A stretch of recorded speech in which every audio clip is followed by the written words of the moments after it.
Let's talk about our cities. On one hand, they're these incredible marvels of human ingenuity, right? But on the other, they're ground zero for the climate crisis. So today, we're going to dive right into that paradox. I mean, it sounds like a massive contradiction, doesn't it? How can the very places driving the climate problem also be our best shot at fixing it? Well, that's exactly what's so fascinating. Let's really get into how that could possibly work. Okay, so before we get to the hope and the solutions, we've got to get real about the problem. We need to look at just how much risk is packed into our cities. They are, quite literally, epicenters of danger. This chart, wow, it just lays it all out, doesn't it? So, look at that tiny bar over there. That's how much of the Earth's land our cities actually sit on. Not much, right? But now look at the other bar. That's their share of global emissions. It's just massive. That incredible imbalance is really the heart of the problem. And think about it. When you cram millions of people and all our essential stuff, power grids, hospitals, roads, into these dense areas, you're basically creating a pressure cooker for disaster. So when a climate shock hits, like the awful flooding you see here, it's not just a local problem. It can bring an entire region to its knees. We're talking millions of people affected in a flash. And the sheer number of people on the front lines, it's just mind-boggling.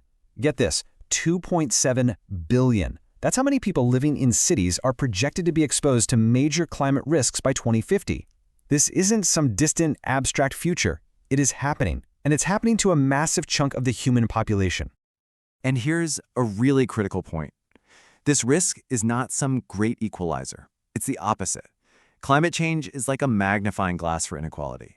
It takes existing problems and makes them so much worse. It always hits the most vulnerable people the hardest.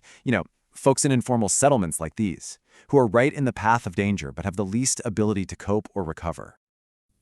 This is why top climate scientists are all saying the same thing. Prioritizing these low-income and marginalized communities, it's not just a moral issue, it's actually the smartest thing we can do. When you reduce risk for the most vulnerable, you actually make the entire city stronger and more resilient. It's a win-win. Okay, so that's the heavy stuff. That's the risk. But now for the twist. This is where the story flips. Because these very same places, these hotspots of vulnerability, are also turning into incredible hubs for innovation. They're becoming the engines of the solution. A huge part of this transformation is a total rethink of what we mean by infrastructure. For like a century, the answer to everything was just more concrete. Bigger seawalls, wider storm drains. We call that gray infrastructure. But now, there's a huge shift towards green infrastructure. Solutions that actually work with nature, not just trying to pave over it. And the big idea behind this is something called nature-based solutions, or NBS. It's a pretty simple concept, really. It's about letting nature do what it does best to help us solve our problems. We're talking about protecting and restoring ecosystems to create cities that aren't just safer, but are actually healthier and more livable for all of us. This is a perfect example of what I mean. We used to think of a city park as just a nice place to have a picnic, right? But now we see it for what it really is, a piece of high-performance infrastructure. It's a giant sponge for floodwater, it's an air conditioner for the neighborhood on a hot day, and it's an air filter for the whole city. It does so much. But hey, it's not just about trees and parks. The same density that creates risk also makes cities these incredible incubators for technology.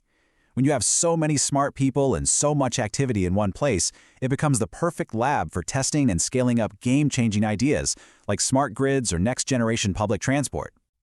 And what's so cool about this is that a lot of the time, it's the cities themselves that are leading the way. You see it in this UN Habitat report. It's city governments and local communities who are stepping up and taking bold action, often without waiting for national or international leaders to tell them what to do. They're becoming the real trailblazers. All right, so we've got the problem and we've got the potential solutions. Two sides of the coin. The big question now is, how do we actually connect them? How do we go from good ideas to real, widespread change on the ground? Well, according to the experts, it really boils down to four crucial pillars. Think of them as the legs of a table. If one is missing, the whole thing falls over. We're talking about governance, finance, technology, and at the very center of it all, justice and equity. First up is governance. And that's just a fancy word for getting everyone to work together. You can't have one department doing climate work while another is doing the exact opposite. It needs everyone on the same page.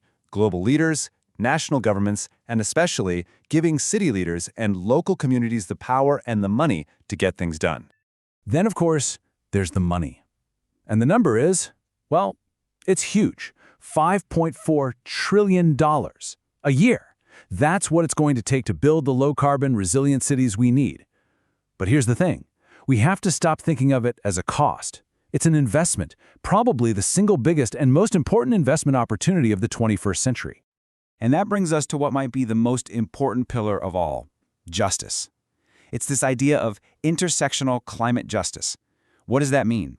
It means recognizing that climate change doesn't happen in a vacuum. It crashes into all our other social problems. A new seawall is great, but not if it just diverts floodwaters into a low-income community that can't afford to protect itself. True solutions have to work for everyone. It really comes down to this: putting people, real people, at the very heart of the planning process. A just transition means that the people most affected by these changes have a real say in the solutions. It's about building resilience with communities, not just for them. So here we are. We're standing at a critical fork in the road.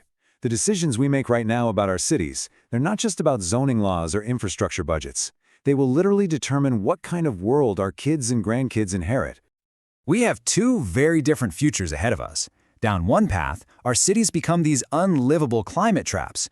But down the other, with smart and just planning, they can become these amazing, resilient, and equitable places to live. The incredible thing is, that choice is still ours to make. Make no mistake, our cities are the battleground where the fight for a stable climate will either be won or lost.